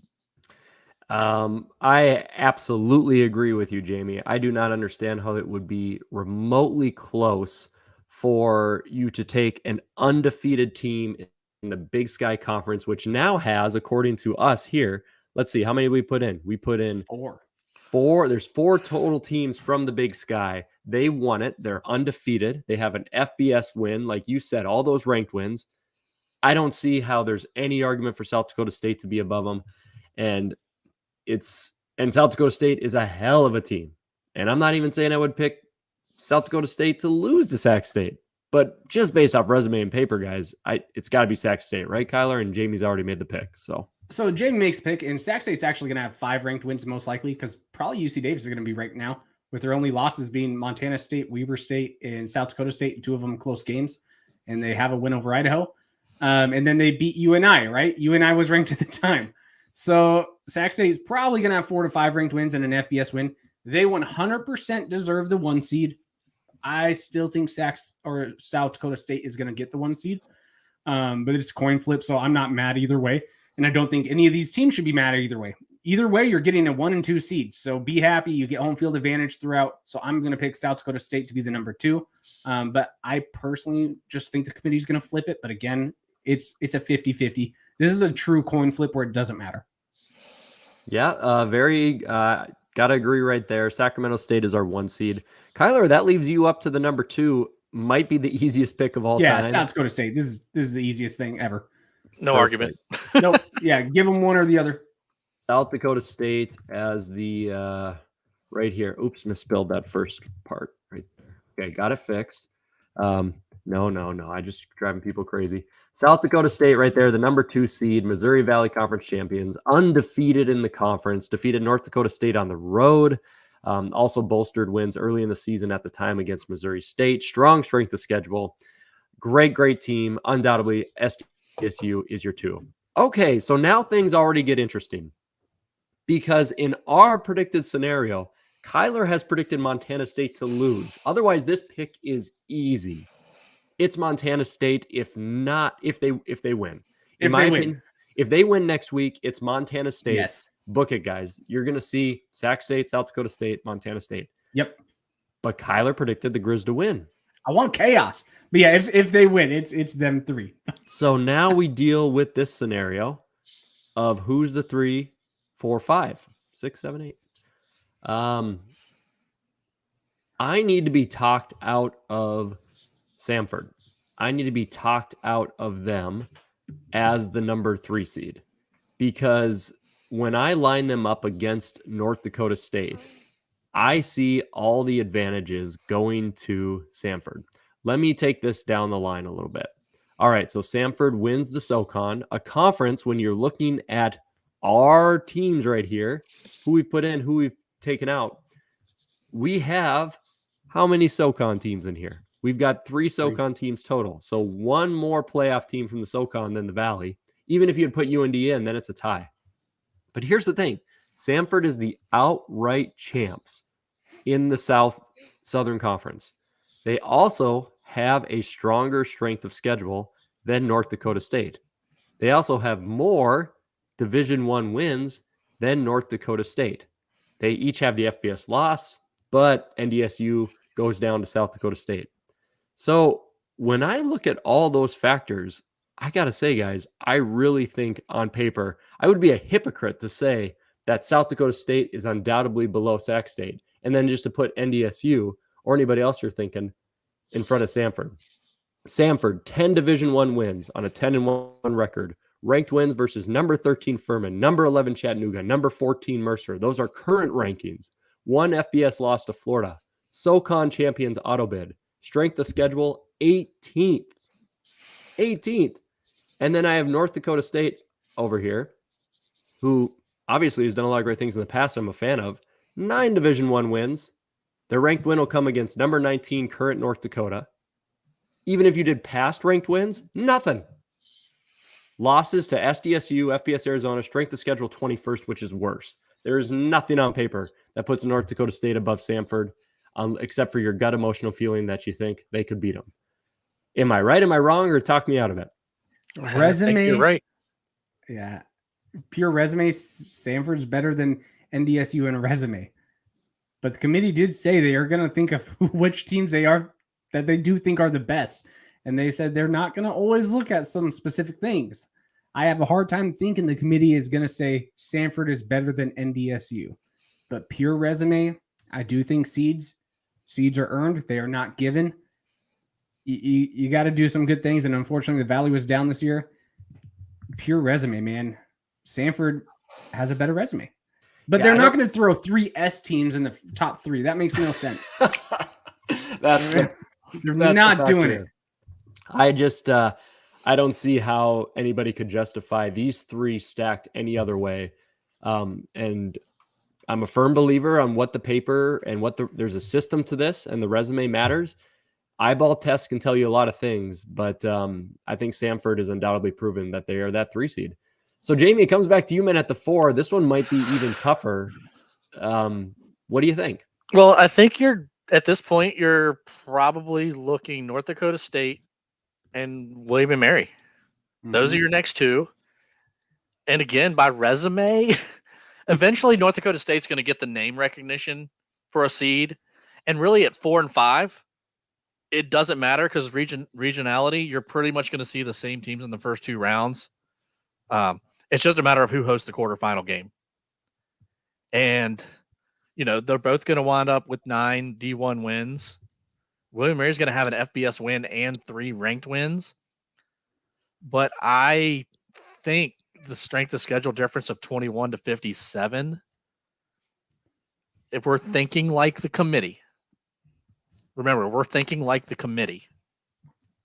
If I were doing it, North Dakota State is, by resume, is probably the 7 seed. But if we're thinking like the committee, I think the strength of schedule is going to overpower 3 ranked wins and an FBS win, even though it probably shouldn't. I think I've got, but I don't know if I buy that. And I don't know. we don't know what the strength of schedule is going to look like on the simple rating system. Yeah, We're and just at the same using time- Massey, whatever. And it at the is. same time, in 2016, Sam Houston was a clear number 1 team in the country and got seeded number 5. Mhm. So, It was all resume based. if they stick with the resume based, I'm changing my mind. I think William Mary's got to be the 4. I agree. I agree with you, Jamie. Like, take the past out. And I'm a diehard Bison fan. I was born in 1989, and my dad said, "Hate the Sioux, love the Bison, welcome to the family." But just on paper, strength of schedule is the one argument there. But the CAA is considered a top 3 conference traditionally, no different than the Valley. The CAA has more playoff teams in. So, I mean, William and Mary, I would go with William and Mary. I start to hear the argument for North Dakota State in my own mind at 5. That's how I personally feel. Kylor, what do you think? Jamie, you're locked in at William and Mary. Yeah, I'm gonna go with William and Mary. Okay. I Right, think, wrong, or indifferent. I think NDSU is gonna be higher than 5. But if we're doing the same argument with Sanford, we got to apply it to William and Mary. There's just more talking points to William and Mary than there is North Dakota State. So if we're gonna apply the same argument, North Dakota State's not even in the postseason. So end episode, we're not doing anymore. No, North Dakota State gets a 5 though. I think there's only so long we can hold them off. If Sanford is above North Dakota State and William and Mary's above North Dakota State, no one else is going to be above North Dakota State. They're going to have 9 Division I wins, a very close loss to the number 2 team or number 1 team, I guess 2 in the seedings, and then a very close loss to an Arizona team. They had a chance to beat both of them. The committee head said they do look at how you lost. It's going to be hard to deny NDSU. Worst case below a 5. Yeah, I agree. Yeah, it's gonna be interesting. All right, well, Kylor, it's up to you, my man. Is the Bison finally showing up here? Do you have? Yeah, I just said you kind of it's going to be really hard to even argue them at a 5 over a 4 if I'm a committee. So they have to be 5. North Dakota State, the 5 seed, traveling in the quarter finals, possibly. You never know what can happen, but there you go. North Dakota State. When I'm looking at the rest of the teams that are remaining in here, we're looking at our auto bids, we're looking at our at-larges. I'm not seeing much of competition that I would put above NDSU now at this point.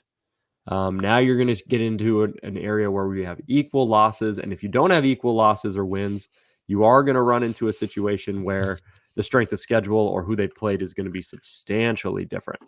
So, yes, I think North Dakota State's a great pick. Jamie, any pushback there? Nope. I think that's where they should slot in. Perfect. All right. So now we get down to the 6th seed. Man, okay. Now I think I might have the toughest one here.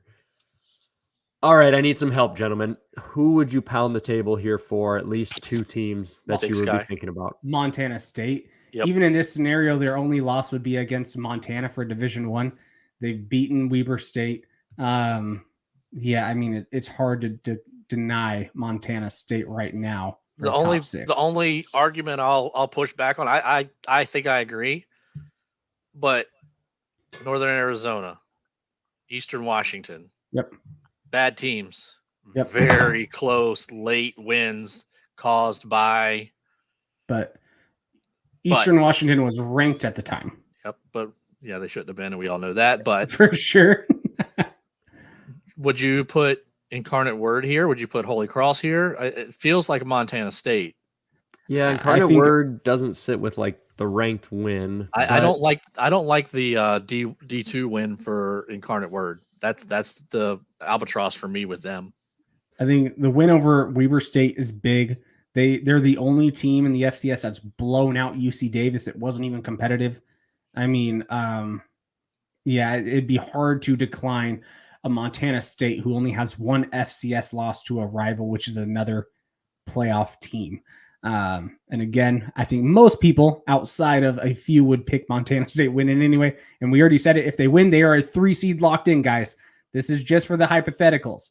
I find it hard that they would drop all the way down from a 3 to like non-seeded or an 8 when you're looking at the other ones, because their loss isn't worse than I would say a loss to Southeastern Louisiana. And their strength of schedule is way better than Holy Cross. Yeah, that's my thing. Brandon Owens, a great fan from Cocky Nation, Jacksonville State guy, has been pointing out Holy Cross, and I'm looking at the differences between Holy Cross and Montana State. And Montana State strength of schedule is 17th with one ranked win, which was Weber State, and an FBS loss and a loss to number 16 Montana, 9 Division I wins. And then I go to Holy Cross, and of course they have 10 Division I wins. But my thing with Holy Cross is going to be that strength of schedule difference is huge. Strength of schedule 72nd. A one ranked win over Fordham, which was a close victory for them. I guess Weber and Montana State was closer too. Holy Cross has the FBS win over Buffalo, though. They do. They are undefeated. And Buffalo's probably ranked below Montana State. I mean, if we're just going to go semantics. And this one lands on Matt Frazee, who's just more of a paper guy, you know? And then there's Word saying, Incarnate Word as well in the comments. I mean, Jamie just said this. He just doesn't like their D2 win. If they probably had another FCS win, they probably jump these teams we're talking about right now. And we may still see them seeded. We will find out. But yeah, Matt, who are you picking? I do not know. Incarnate Word, FBS win over Nevada. Blowout. And a blowout against the Sock Lukis. Oh my gosh, I have no idea who I should pick here. Incarnate Word, Montana State, or Holy Cross. Mm-hmm. Dude, this is. Oh my goodness, Jamie, make a decision. It's yours, buddy. I would go Montana State, but I don't think they dropped from 3 too much further with one loss. You know what? They almost dropped from like a 1 to an 8 last year. Yeah, last year they dropped all the way down to an 8. From a 1 to an 8. But it was a blowout loss. So that also depends on how it happens. That's true. Yep. Oh my gosh. Okay. I said a 3-point loss. So play it like a 3-point loss.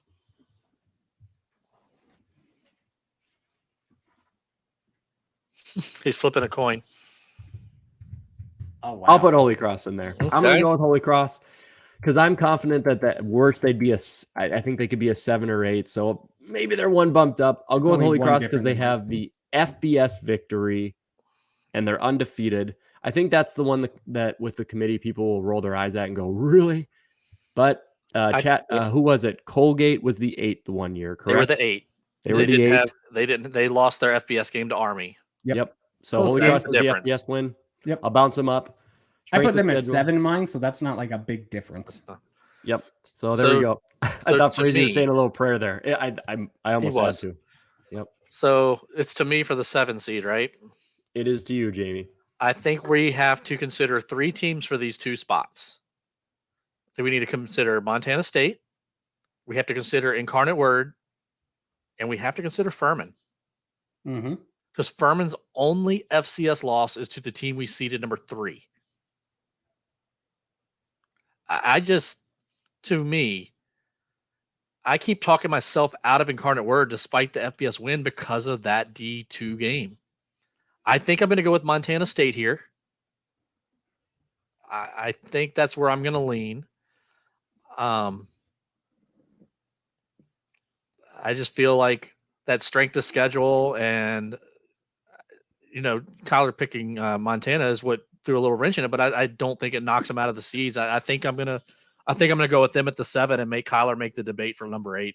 Yep, and I think I'm okay with you on there. I put them at 6, even if a loss. If they win, they're at a 3. I'm not going to argue one spot over semantics with Holy Cross and Montana State. And and you could consider Weber if they talk about how you lost. I don't think you can. They just have too many losses compared to Montana State, and Montana State still has a head-to-head. Yeah, yep. You could. Here's the deal: Incarnate Word, I think, grabs that last one. They have blown out every single bad team they have played. Jamie, it's your pick. Say? Oh, I'm sorry. He already said it. Jamie already said it. Yeah, he said Montana State, but man, I like Incarnate Word there. I really. Oh, okay. I really do. I get the one D2, the 1 D2 game or whatever, but then it at least brings it down to an equal playing field of 9 D1 wins, 9 D1 wins. And then you have to go FBS versus Weber State. And I think it depends what you guys would think. Weber State at Nevada. You probably would pick Weber State to win, but Nevada is a Mountain West Conference team, right? So, I mean, not some CUSA trash. Oh, man. Now Jacksonville State and Kennesaw fans are going to be coming for me. So 2 losses. Montana State gets the edge there with the loss department a little bit because the FBS Oregon State, well, do they though? Because there's a blowout. Incarnate Word matter. The FBS loss doesn't matter. Yeah, the FBS loss doesn't matter. And then Montana State, it all depends how they lose, right? But that game was close with Southeastern Louisiana. Now, strength of schedule, I can't counter you there. Obviously, Montana State plays a lot different. But boy, Lindsey Scott and the eye test. Oh man, that was Eric Berrier in the eye test last year. When I was doing my little prayer, like the Facebook thing says here, I was about to type I for Incarnate Word or H for Holy Cross. So I kind of like Holy Cross there. So, or I'm sorry, Incarnate Word. It's ultimately your pick, but I want to throw that in there. I like Jamie's. I'm going to stick with Montana State and see if Kyler's going to put Incarnate Word there or somebody else. Yeah, no, I'm sticking with Jamie on that one too. I okay. Think 2 to 1.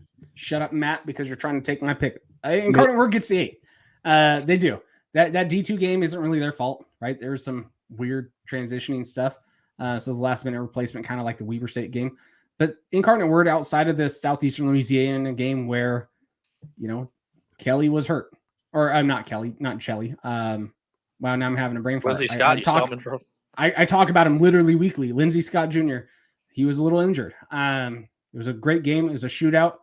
But you can't take what he has done all season. They've blown out every single other team that they have played, including their FBS game, including Southeastern Louisiana that no one's done that to yet.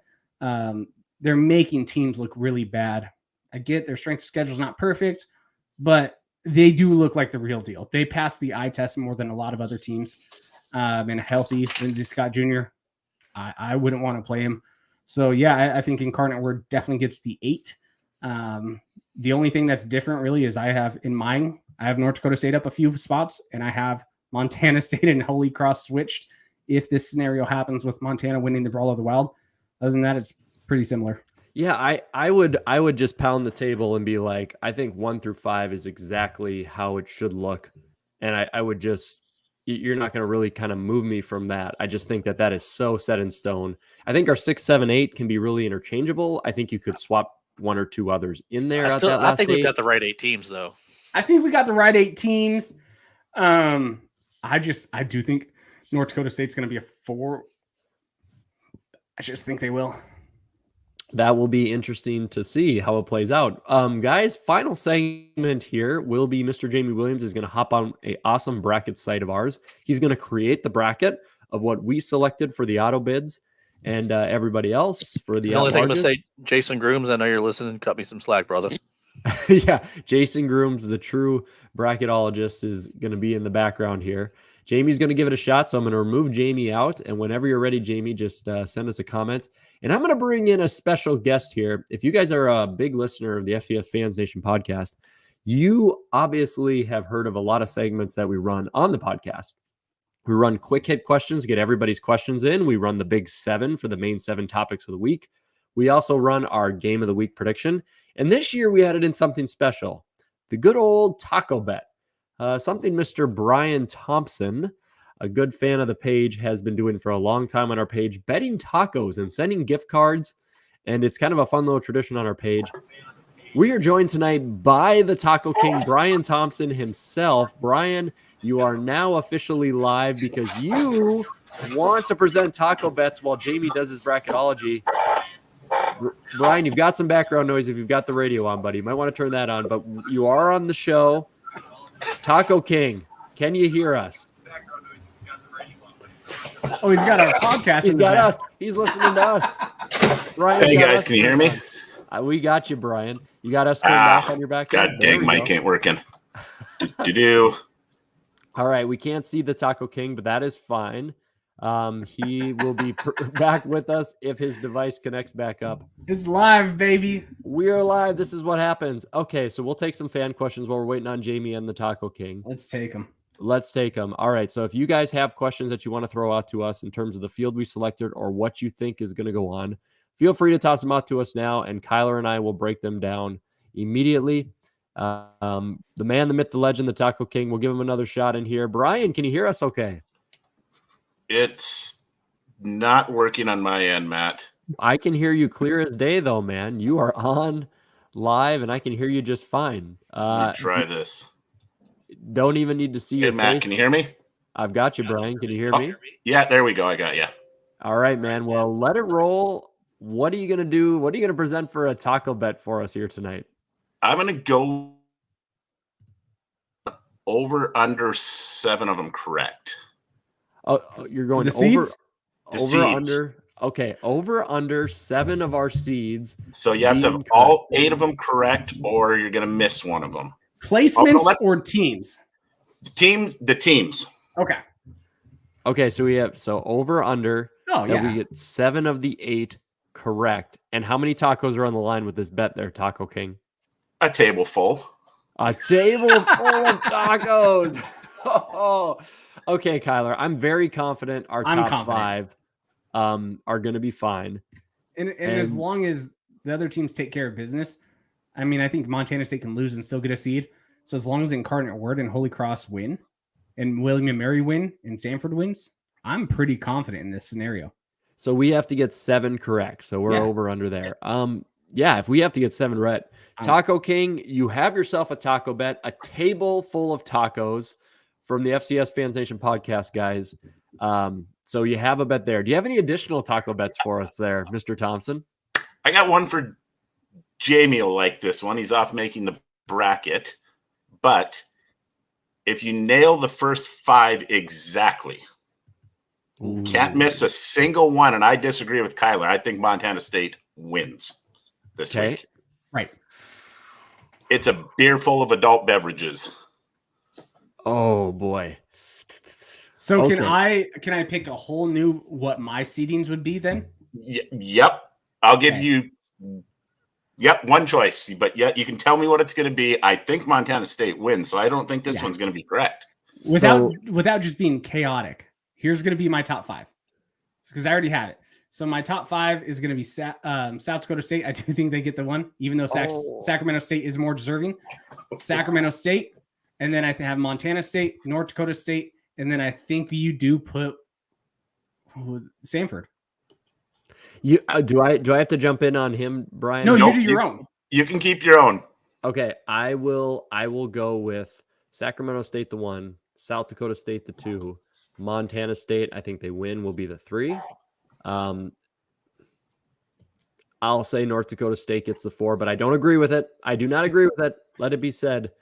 And then I will take William and Mary at the 5 as the CHMs. That will be my prediction for that one. Interesting. That'll be fun. Yeah. Any other bets for us tonight there, the Taco King? I think that's it for tonight. I can't even argue a lot with your bracket. I do got some argument, but yeah, I can go with it. I love it. Well, Bryan, we are so excited. Well, we'll see you in Frisco this year, obviously, right? You'll see me in Frisco. Oh my goodness. We love you, man. We'll have so many tacos out. We thank you for being such a legend on the page and for doing such an amazing job of always putting your money where your mouth is when you make a taco bet. I love seeing people post Bryan, a man of his honor, when they're eating tacos at Taco Bell. Bob's got the best of me this year. Bob's got the best. Bob's got the best of you. Yeah, well, Bob's got a chance to win another one, I think. I absolutely love the taco bets, and I hope they keep flowing on the page, and I hope we get some drinks flowing together, man. I'm excited to see you in Frisco. Absolutely. The Taco King, ladies and gentlemen, we'll let him go for tonight. Thank you, Bryan. Have a good evening. See you guys later. All right, Kylor. So let's take some fan questions as Jamie is finishing up our bracket. Right up here, boy, lots of things flowing in from a lot of our fans. All right. Looking at, we got Dustin Helton, Will, we've got Joshua Hoffman, Ron Leary. Oh, here's a good one. Okay, PD. That's what they're labeled here. Which one of your 8 seeds wants to play Weber State? So this is interesting, Kylor. When we have multiple teams that get into the bracket, talk a little bit about, like, let's say Weber State's in. Where can they travel to? Where can they not? Like, what's kind of your committee rule? The committee rule in round 1, round 2. Most likely, they're going to go to either one of the Big Sky teams or one of the Missouri Valley teams. I mean, that's most likely what's going to happen. So if I'm answering this question, which one of your 8 seeds wants to play Weber State? Probably only South Dakota State and North Dakota State would feel super confident. Everyone else probably doesn't want to play them. Weber State is probably one of the best non-seeded teams, and I don't think any seeded team wants to play one of the better non-seeded teams. But I think if you're South Dakota State, you're pretty confident. The Sac State game, I mean, they were pretty confident too. So maybe Sac State doesn't care because they kind of handled them, but Montana State doesn't want to play Weber State again. And I would assume most of the seeds don't. That's a pretty solid team. It's Weber is going to be one that's not going to be fun to try to eliminate, even if they're coming to your party. Adam Peterson, awesome fan, wants to know, could you see an unseeded team make it as far as the semifinals this year? I think this is the most open bracket we've had in a long time. Honestly, this is one that really, I just will not be surprised if anybody makes it. South Dakota State and Sac State look great. They look so good, but they've looked so vulnerable or bad in a half, or like they win close. NDSU obviously isn't who they normally are. I just think it could be pure chaos. I mean, I mean, Montana looks really good, especially if they're going to be healthy. Weber State looks really good, especially if they're going to be healthy. Richmond, I wouldn't call them just a dud. There's a few teams this year that can actually make it to a semifinal as an unseeded team, pending matchups. It depends on what type of traveling they're going to. Are they going to be playing a team that matches up a little bit better stylistically with them? But this is probably one of the more competitive brackets on paper that we have seen in a while. I really do believe that. I mean, you have a few teams that look probably the best, but outside of that, man, I don't know that fourth semifinal team if it's a lock like we've seen in previous years where you go, all right, it's going to be NDSU, JMU, SDSU, and probably Sam Houston or Eastern, right? I don't think we have that fourth team. There's probably 12 different teams that may be able to get into that fourth spot. Oh, absolutely. Joshua Hoffman, speaking of one of the handsome devils out here that always asks us questions, as a Jacks fan, how should I cheer for the peak chaos, Kylor? You're here for chaos, Kylor. What would cause Jacks fans chaos as their season is done for now? So here's what you want. You want North Dakota State to lose, of course, because that should just be a given. You want Sacramento State to lose. You want Montana to win. So those are kind of your chaos things across the CA. I don't think there's going to be too much chaos. It seems like everyone's in or everyone's out. Same with the SoCon. It looks like there's 3 teams. Maybe you want, no, if you want chaos, you probably want UT Martin to win so they can get that coin flip. Maybe you want Southeastern Louisiana to lose. But again, that would still be Northwestern. Maybe no incoordinate word would be in, and then Southeastern Louisiana would be out, which means maybe there's another bid, and that can create some more chaos. Maybe that North Dakota team does get in, but if they beat NDSU, they're in probably no matter what. So I don't know. There's probably like 10 different scenarios to look for. Just, you want the better ranked teams to lose. Just say that. You want the ranked teams to lose. Upsets happen. That's going to create the most chaos. Absolutely it is. Do you see SEMO making a run? Flex. We're not sure who you are because a lot of people have their YouTube names or whatever. Flex, do you see SEMO making a run at all there, Kylor? They're tough. I think they've played great football this year. I don't think they've played great teams. I think the OVC is really bad this year. I don't see it. First round pending matchup, probably going to lose in the first or second.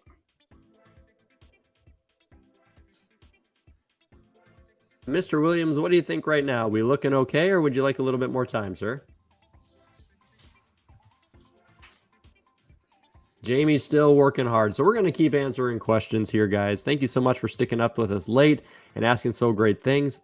All right, here we go. I think Sac State is a lock for the number 1 regardless of the weekend. Only lost to a red-hot UC Davis and win over FBS. Thoughts? So if they lose UC Davis, no, where could they drop to? Still probably a top 3. I mean, I don't think they're going to drop far, but you may have NDSU slide above them.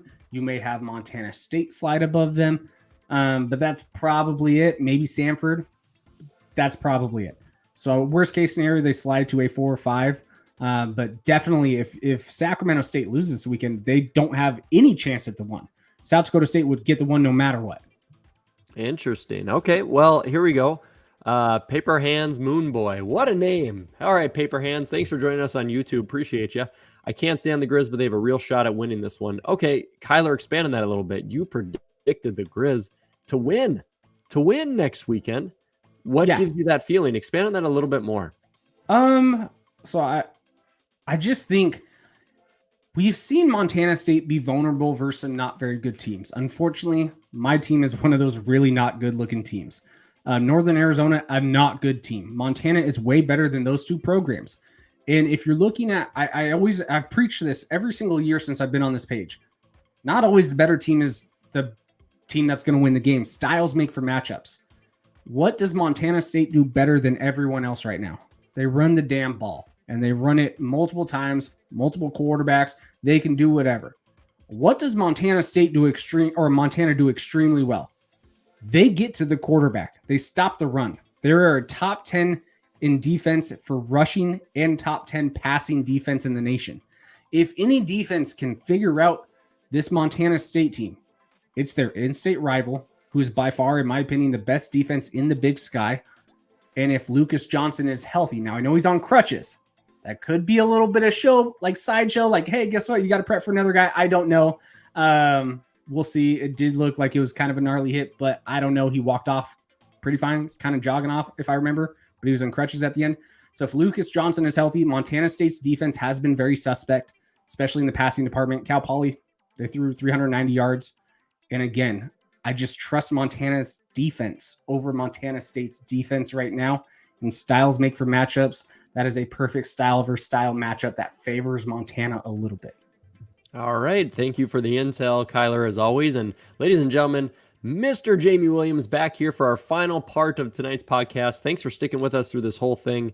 Your guys' support is awesome. We've never dipped below 100 viewers at this point between our platforms. So best support we've ever had. And Mr. Williams, the floor is yours, man, to explain the bracket and where people are going to go. So all you do. All right. Yeah, it was tough with so many opening round games being east of the Mississippi and so many seeds west of the Mississippi.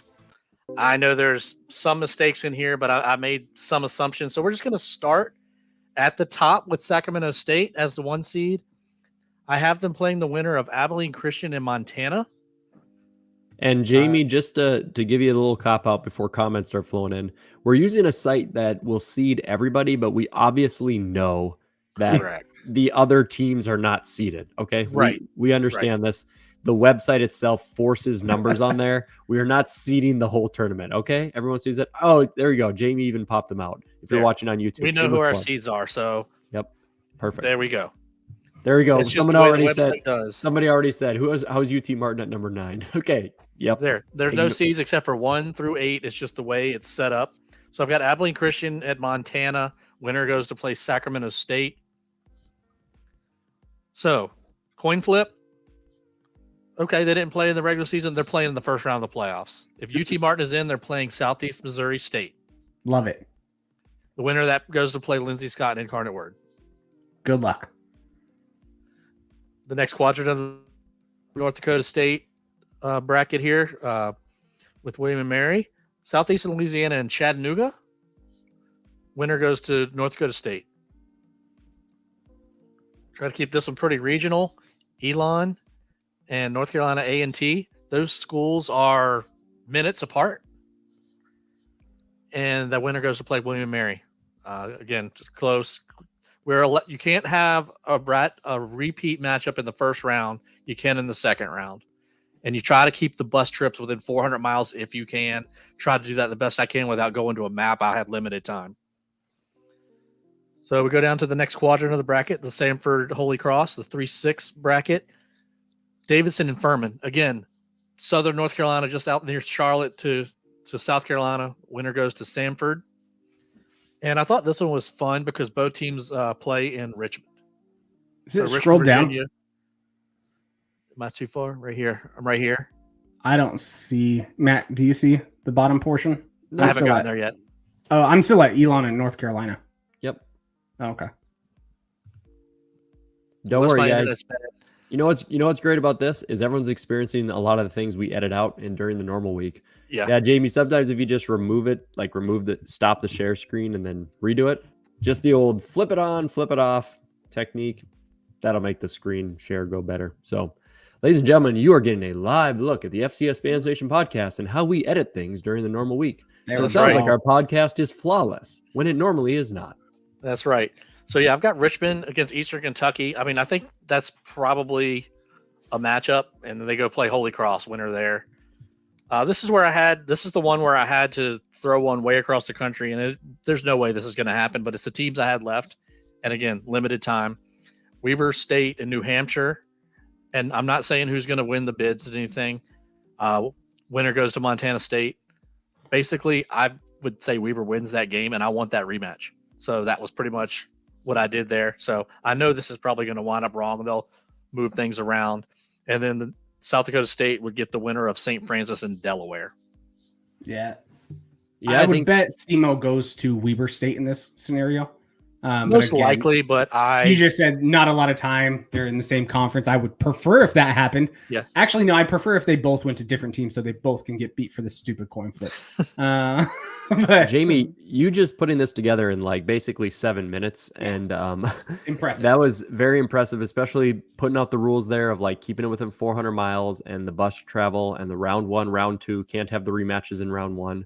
I think maybe Southeastern Louisiana, Chattanooga, maybe could swap that around with like Weber and the other one. Yeah, I think there's a way to kind of push some of those more Western East teams out. But there are a couple of things I wanted to do with the bracket too. And just, it seemed to me like UT Martin, Southeast Missouri probably should be split, but in a karmic scenario, I feel like they need to play each other. Chattanooga and UT didn't play each other. They're in the same state. I would assume that they're going to play each other in the first round, being both a Tennessee team. Potentially. I mean, that would put SEMO going to Weber, which would make more sense than New Hampshire. Yeah, and it's probably 400 miles, but it's Chattanooga in the way southeast corner and UT Martin in the way northwest corner. So it's close, but yeah, I think so. Sure. Let's put it this way. Most people are incapable of putting a bracket together by the rules and by the basics, giving them 48 hours. And Jamie did a pretty phenomenal job with like 5 minutes. So well done, Mr. Williams. The biggest compliment you could ever get in the history of your life is right here, Mr. Jason Grooms. Where is it? Good so far. There you go. You were 3/4 of the way through and he said good so far. And if that gentleman is giving you props on a bracket, that's a big shout out right there. So, well, he walked me through last year. So, I've kind of listened to Jason a lot. So I pay attention to what he says on his brackets because you pay attention to people that are smarter than you and you try to learn from it. And he said earlier, a little bit ago, New Hampshire could play Delaware, which is 100% true because they didn't play the same thing that I did with the OVC. But I tried to regionalize. I think there's some slam dunks. I think Elon and North Carolina T is a slam dunk first round. I think Davis and Furman slam dunk first round. So we'll see. I could see St. Francis maybe playing New Hampshire and Delaware. So a lot of teams along that seaboard. Right. So, we'll see. I mean, we're almost 2 hours in. I appreciate over 100 people sticking with us. Yeah, holy moly, ladies and gentlemen. Like, this is absolute insanity. Before we hop out of here, Kylor, any final thoughts about how much fun this was before I drop some shameless plugs on the back end? Nope. Hopefully the OVC committee does not pull a FCS Fans Nation and do the right thing. And then probably Montana State's going to win. So, I mean, there we go. That's all I got. Well, we will see how things play out. Jason Groom says he likes the bracketology. Love to see that from him. Okay, guys. Shameless plug here. First off, thank you so much, ladies and gentlemen, for joining us live. I mean, it's past 11 o'clock on the East Coast right now, and you guys stuck with us through the seeds. You stuck with us through the auto bids, everything, all the way through bracketology. So thank you so much for all the support. This will be available to you on Apple Podcasts, Spotify, and of course YouTube for your refresh listening, or if you're listening to it now, Monday through Friday. We hope you guys enjoy it. That being said, don't forget, next Sunday during the selection show, we will be live again.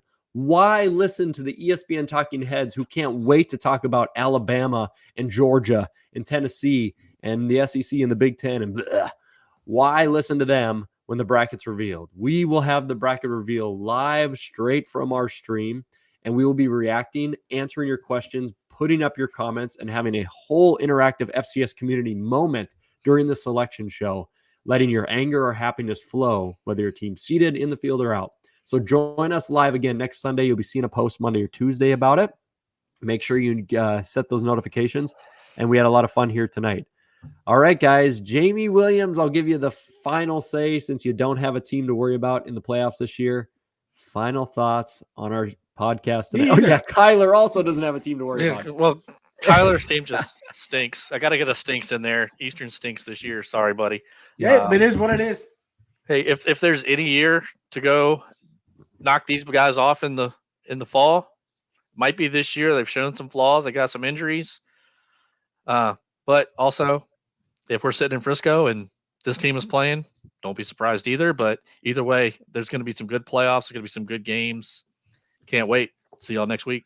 It's going to be a lot of fun. Ladies and gentlemen, thank you so much for joining us on the FCS Fans Nation podcast live episode. I hope you enjoyed some of our mutes and our mess ups, but you know what? It's all natural. We cannot wait for a live show next week of the selection to see who's in the 2022 FCS playoffs.